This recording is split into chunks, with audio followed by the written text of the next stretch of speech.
Tucker. It would be the longest in NFL history if it's good. A 66-yard try. Tucker's kick is on the way. It is good! Crossbar, and it tumbles through. It is good! Time has expired. Justin Tucker with the longest field goal in NFL history.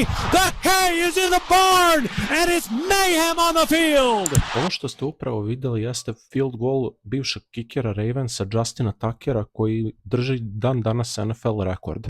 On je ovaj pogodak postigao protiv Detroita u sezoni 2021. Međutim, izgleda da će se pred ovu sezonu te stvari promeniti. Zašto to kažem? Naime, u predsezoni se desilo jedna stvarno neverovatna stvar i ne bih snimao predsezonske događaje da nije ovoliko bitno, kao što i nisam planirao, međutim ovo je jednostavno moralo da se ispoštuje. Naime, u predsezonskoj utakmici prve nedelje između Pittsburgh Steelersa i Jacksonville Jaguarsa, kiker Jaguarsa Cam Little je postigao field goal sa neverovatnih 70 yardi. Iako se taj rekord neće računati zato što NFL uzima samo regularnu sezonu, a ne predsezonu, opet je neverovatno vidjeti ovakve stvari kako se dešavaju u realnom vremenu. Kik je bio takav da je čovjek mogao jednostavno i 2-3 yarda unazad da se pomeri i opet bi pogodio. Zašto se ovo desilo? Moje skromno mišljenje je zbog jednog pravila koje se poprilično lako provuklo većini NFL poštovalaca, pa moram da priznam i meni. Naime, NFL je ove godine promenio odluku što se tiče lopti za šutiranje, odnosno K-ball, kako oni to zovu. Od 1999. NFL je uveo posebne lopte, odnosno te kicking lopte, koje su svi timovi morali da koriste prilikom šutiranja ekstra poena, field goala, ispucavanja i ostalih situacija gde je potrebno šutnuti loptu nogom. Ranije pre tog pravila kikeri su koristili različite metode da bi sebi davali prednost na šutevima, mazali su loptu različitim sredstvima i NFL je od tad rešio da primeni univerzalne lopte za sve timove, tako da budu jednaki i da ne mogu da manipulišu na svoje različite načine pojedinačno.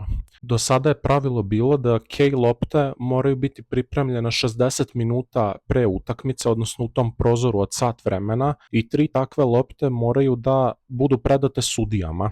Promena ovog pravila označava to da kicking lopte mogu da se pripreme dan unapred kao što se dešava sa regularnim loptama i jednostavno to je nešto što je dovelo do ovog pogotka Cama Little. Zašto? Pre si imao jednostavno sat vremena da vežbaš sa tim loptama, da pokušavaš da šutiraš, međutim sad imaš ceo dan i naravno lakše je kada imaš više vremena da jednostavno uvežbavaš neke stvari koje će ti biti od koristi u regularnom delu meča. Još jedna bitna stvar, Cam Little, kiker Jacksonville, nije možda kiker sa najjačom nogom u ligi.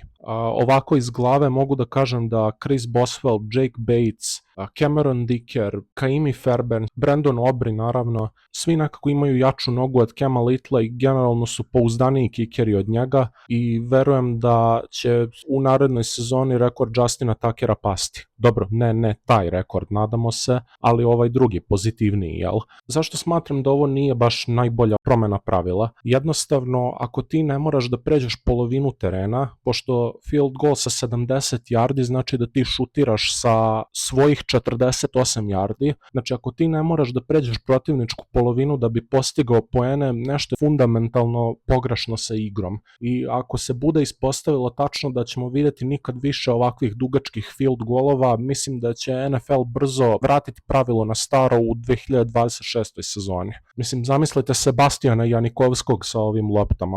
Čovek bi se 80 yardi lagano pogađao. Je li to zdravo za igru ili ne? Mislim, šta više reći dalje?